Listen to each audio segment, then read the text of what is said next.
Good afternoon, everyone. My name is Jason Coyer, and I'm the Senior Associate Athletic Director for Strategic Communications here at the University of Arizona. This time, I'd like to remind everyone to please silence your cell phones in advance of today's remarks. After Coach Burke's comments, she'll take a handful of media questions right here, and following those, we'll have some additional media opportunities right here in front as time allows. So without further ado, I'd like to invite Wildcats Vice President and Director of Athletics, Desiree Reed-Francois. Well, we've got a packed house. This is awesome. Thank you all so very much for being here. This is a great day for Arizona athletics, and this is a great day for our women's basketball program. I have a couple of thank yous, so you're going to have to indulge me.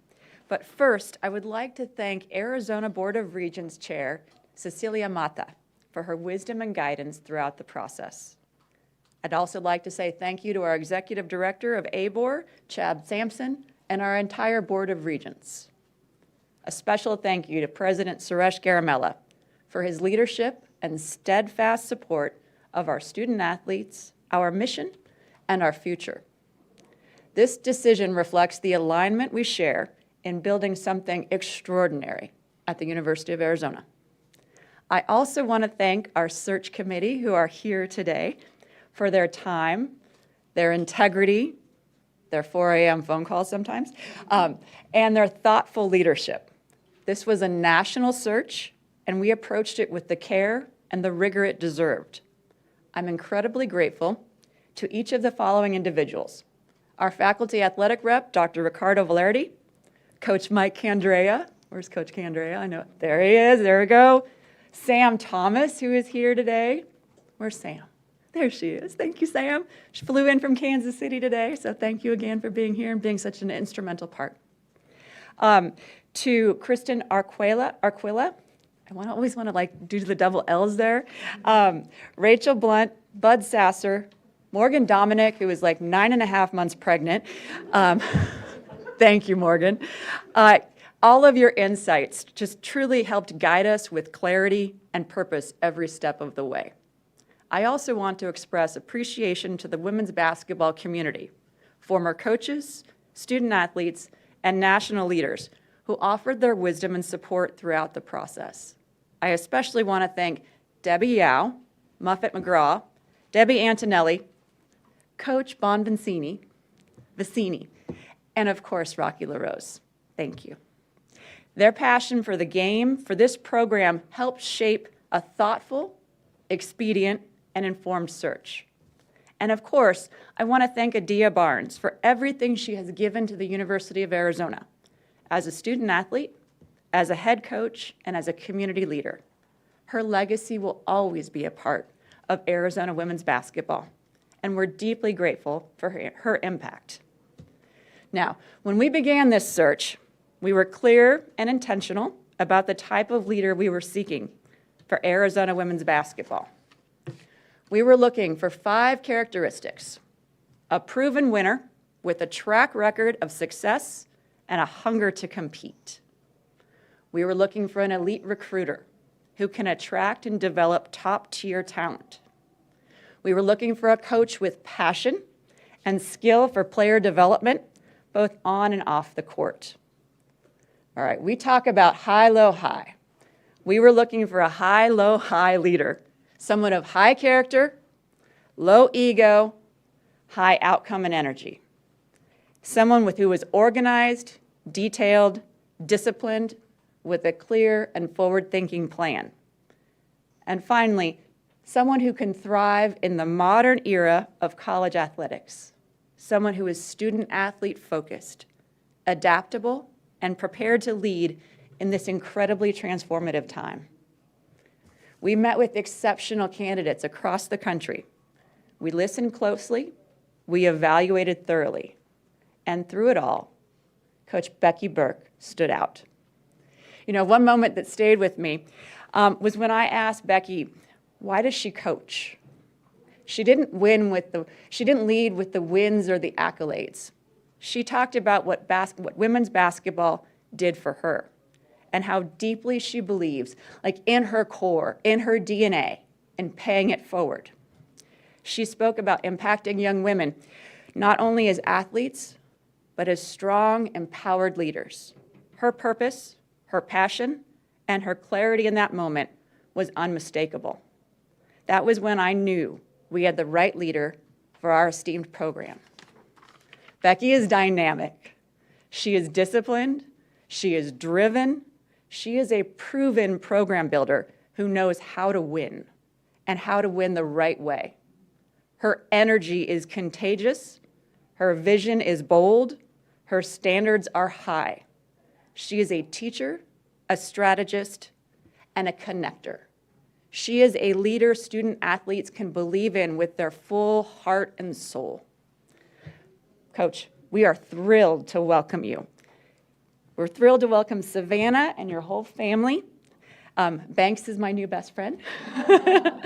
And your whole staff to the Wildcat community. We cannot wait to stand beside you as we write this next chapter in Arizona women's basketball, and we're fired up to hang banners. So without further ado, bear down, welcome home our next women's basketball coach. Let's give it up.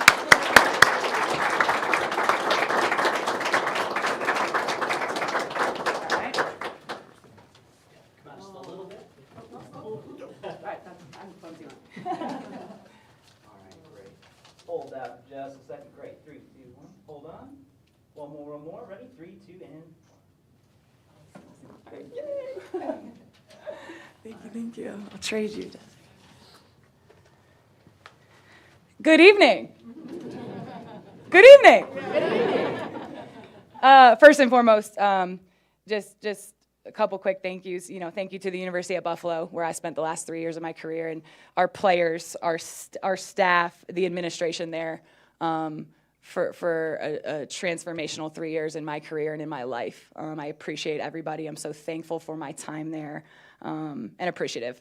To Coach Barnes and her staff, for building such a special thing here, and for contributing to such a rich tradition in women's basketball. I'm always very, very aware of people that have come before me, and very just thankful for the path and the vision and what's led us to today.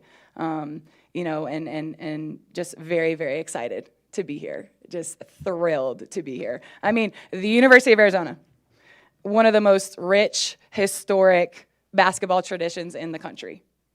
Elite leadership and vision for athletics, academic excellence, and in a location that you cannot put a price tag on. And I can say that. I can say that now, coming from snow yesterday, okay?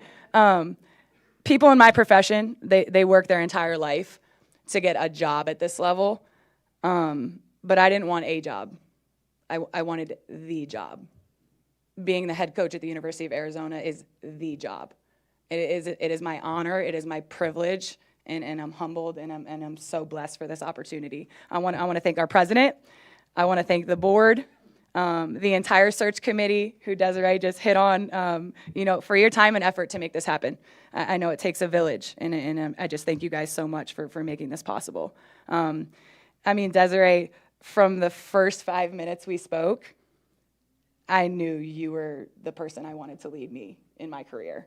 And I knew you were who I wanted to work for. I could tell you had a servant's heart and a love for people, but your confidence, your high standards, and your pursuit for greatness is what makes me fired up to be in this building with you and on this campus with you. So thank you for the bottom of my heart for this opportunity, and just trusting me with this program. I also want to thank God, my amazing wife Savannah, my my aunts, my uncle, my mom and my dad, obviously our son Banks, he's hopefully napping right now. None of this would be possible without you guys. You guys have been there every step of the way. Savannah, I mean, I'm not me without you, and I love you, and I appreciate you so much. From the moment my dad put a basketball in my hands when I was a little girl, like, I fell in love with this game. This game has done so much for me, and it's given me so much as a player, and it's given me even more as a head coach. And like Desiree hit on, my goal every day is to pay that forward and to pay it back. My goal every day is to impact lives, shape young women in the way that I was impacted, in the way that I was shaped by my coaches. It changed my life forever. And it's my job to make sure that that continues with everybody that I get to impact on a daily basis within our program and within this community. And that's my goal. That's my goal here. That's what I'm trying to do and what we will do. You know, to the fans, just to get to know me a little bit and a couple of the very key things that you need to know about me and what you're getting out of your new women's basketball coach. I am in the top 1% of competitive people on the planet, okay? That comes down to winning national championships or eating dinner. I mean, it doesn't, I don't turn it off. I don't know anything different. So that's one, you're getting a high level competitor. I'm the same way as a coach as I was as a player. You can go back and watch the film of me on the court. It's going to look very similar to what it looks like on the sideline. Secondly, no one will ever outwork me. I am going to be the hardest worker in the room, every room I walk into, and I take a tremendous amount of pride in that. And no one's ever going to outwork us, because I'm hoping that you know, our team takes a little bit of the personality that I have in terms of just work ethic, right? And then I think the last thing, the key thing that people need to know about me and what I'm promising you guys that I'm going to bring here is I have one speed, and that's full speed. I have one speed, that's full speed, and I have one way, and that's all in. You know, we're going to hit this thing, the ground running. We already have full speed and all in. And those are the two things that I am for you guys and for the University of Arizona. So full transparency. Also, just side note, get ready for a lot of passion, a lot of energy, a few chest bumps and flexes on the sideline. But that's who I am and who I hope you guys will learn to love and embrace, you know, within our program. And our staff's bringing that exact same thing. I'm just telling you guys right now, okay? Our team's going to be gritty, tough, hard-nosed, and disciplined. And I want that to be something that you pick up on from the first 5 minutes of the first quarter we play this season. Our standards and accountability will be extremely high. And the product on the floor is going to be one that you guys are going to be really, really proud of. Not only the product on the floor, but the product in the community, the relationships you guys are able to build with the young women in our program who are phenomenal young women with character. We're going, no one's going to play harder than us. No one will be more prepared than we will. We're going to execute well. We're going to be great teammates. We're going to love on the fans. We're going to do it all, and we do it together.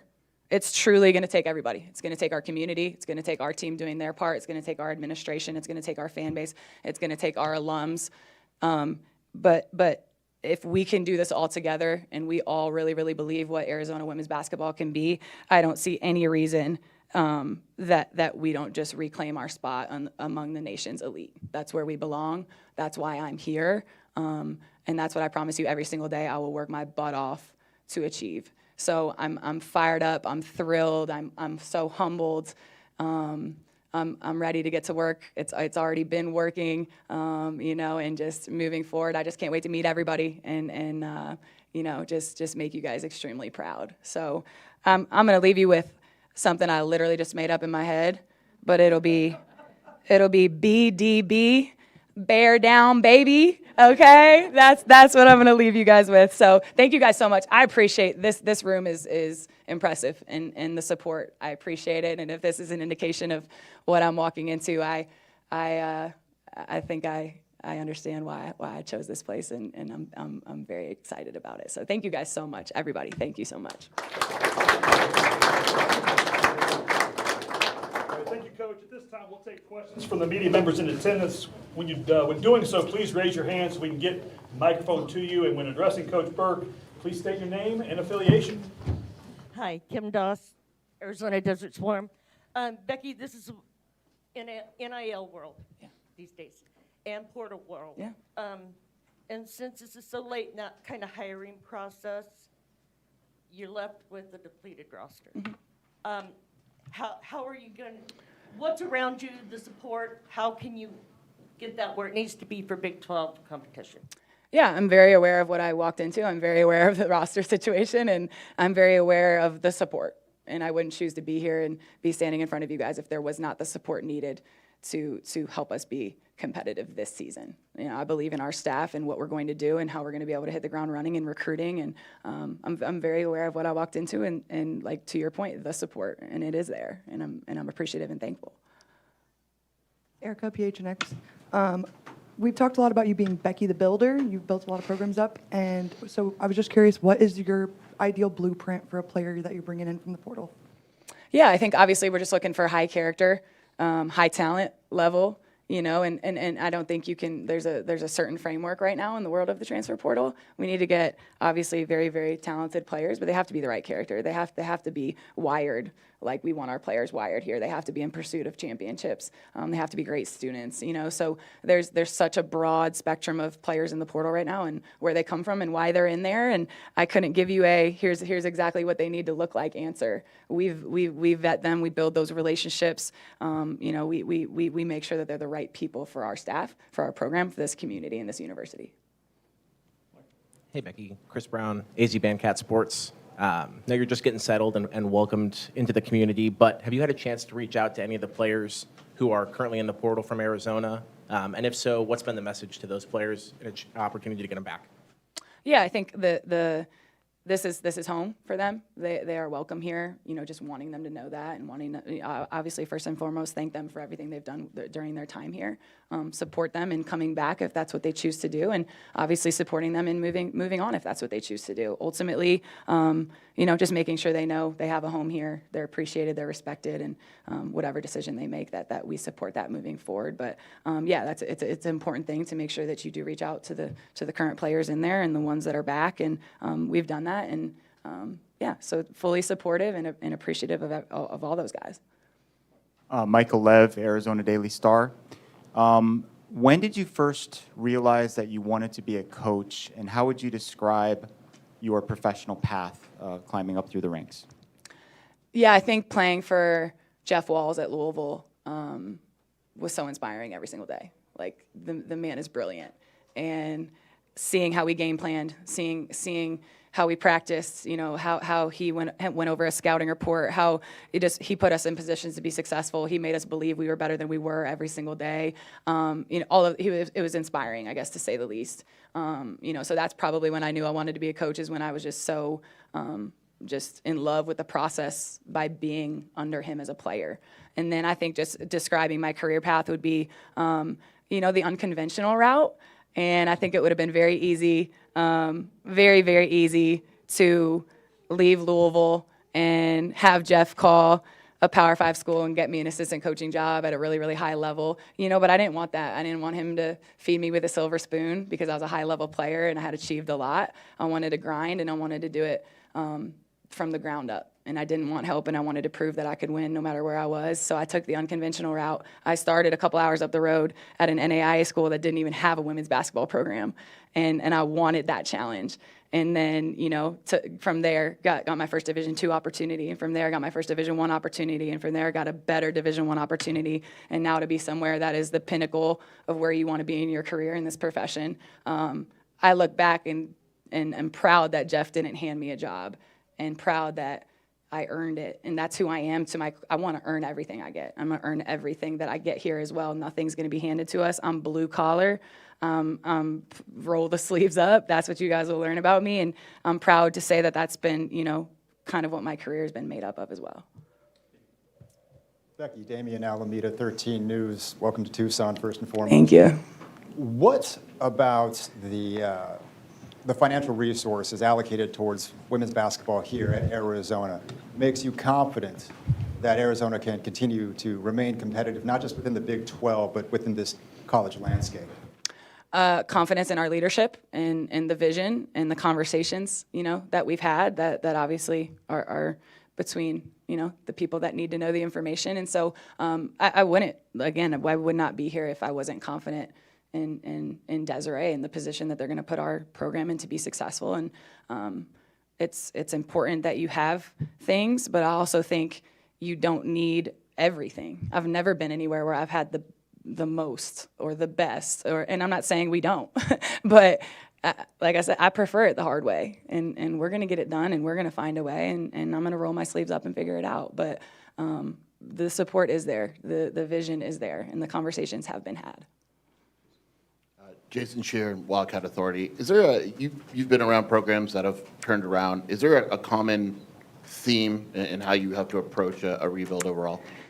Culture, standards, accountability, 24/7, not taking a day off from that. And I don't. And it starts with me from the top down. So that's the magic formula. It's hard to tell kids every day to tuck their shirt in when I'm tired and my son kept me up all night and I don't want to tell him and just let the shirt be untucked. No, tuck your shirt in. That's who I am. And it's 24/7, 365. So it's culture, accountability, standards, discipline. To answer your question in short. Hi, Bruce Pasco, Arizona Daily Star. My question's a little like Damien's, but along the lines of resources. Do you feel like you say you're confident, but I didn't know, like, when you hit the ground, do you have to go out and raise money right away to be able to recruit some of these players, or where do you feel like there's already enough in place to get a team together? Like I said, I feel tremendously supported in the conversations that we've had, and we're going to be thrilled to announce our recruiting class, and every case is different with every player and every situation we're walking into when we talk to kids, and I think those things are discussions between the people that need to have them, and they've been had, like I said. So yeah, I feel very confident. Oh, one second. Michael Smith for the Daily Wildcat. Where do you see this program, like if everything goes according to plan, where do you see this program in the next couple of years? I asked Desiree this when we were sitting on my interview, and her answer is the reason I'm standing here. I said, hey, like, next 3 to 5, where do you want this program to be? Looks me dead in the face, no smile, competing for a national championship. I don't want to be anywhere where that's not the standard and the expectation. That's a room full of people that think like that I want to be in, And I've been places where, like, oh, it's okay, tough game, oh, like, you just floated around 500. Like, it's not okay. No, don't pat me on the back and tell me it is okay. I want to win. I want to win everywhere that I am, everywhere that I go, every game that we play.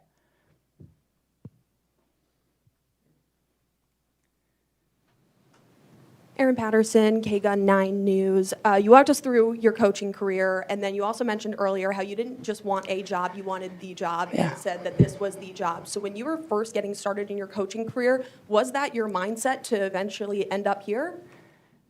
No, and if it was, I'd still be at Embry-Riddle, and that there would be nothing wrong with that. But I've been 2 feet on the ground everywhere that I've been, and it's never been like, okay, I got to win in 2 years to get out of here. And so many people that are at the NAIA level or the Division II level or the lower Division I level, that's their only goal. How can I get to the elite? How can I get to the Power 4 level? I've never once thought like that, including a week ago.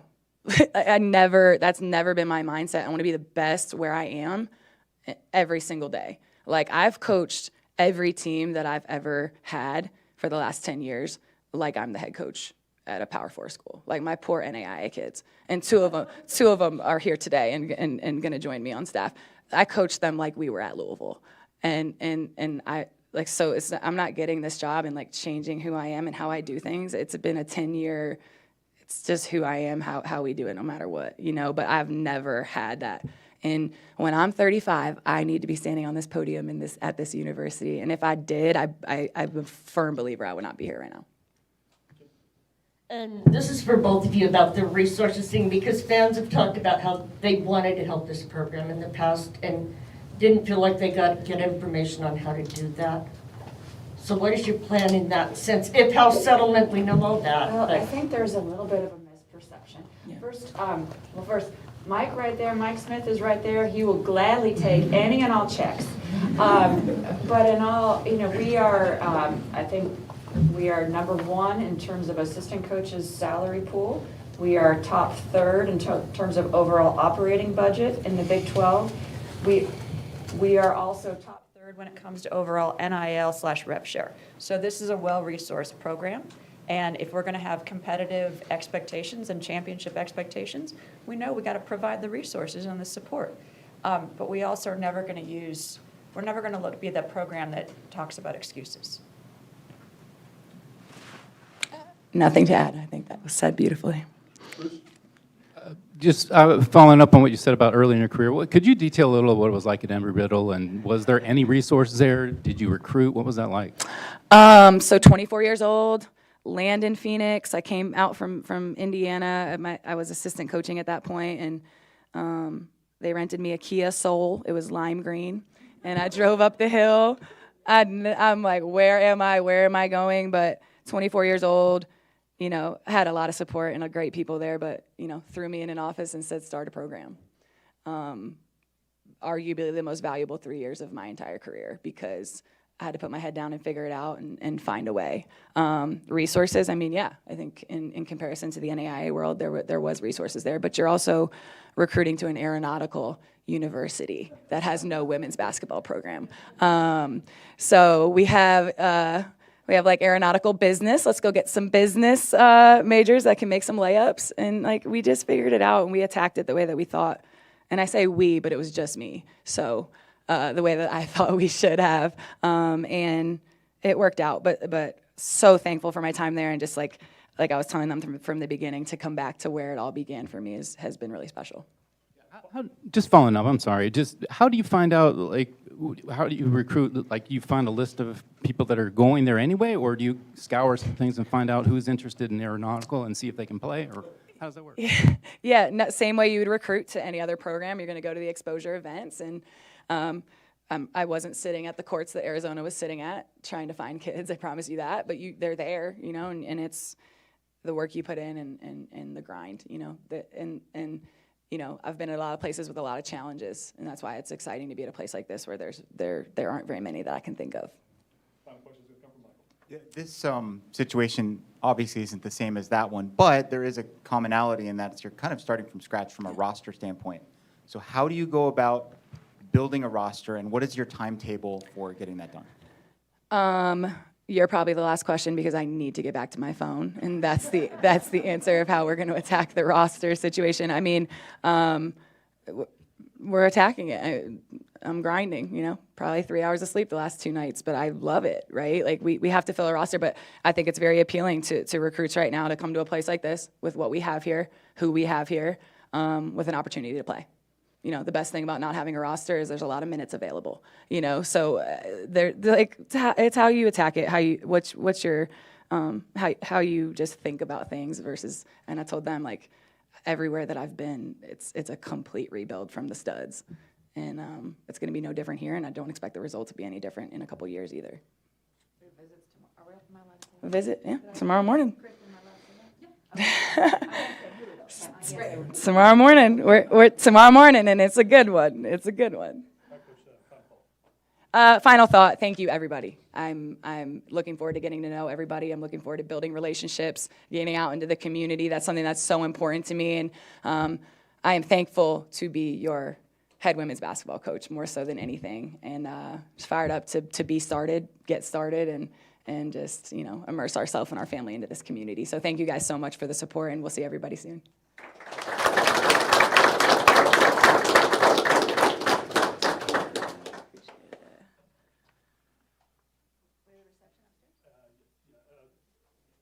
Any additional media questions?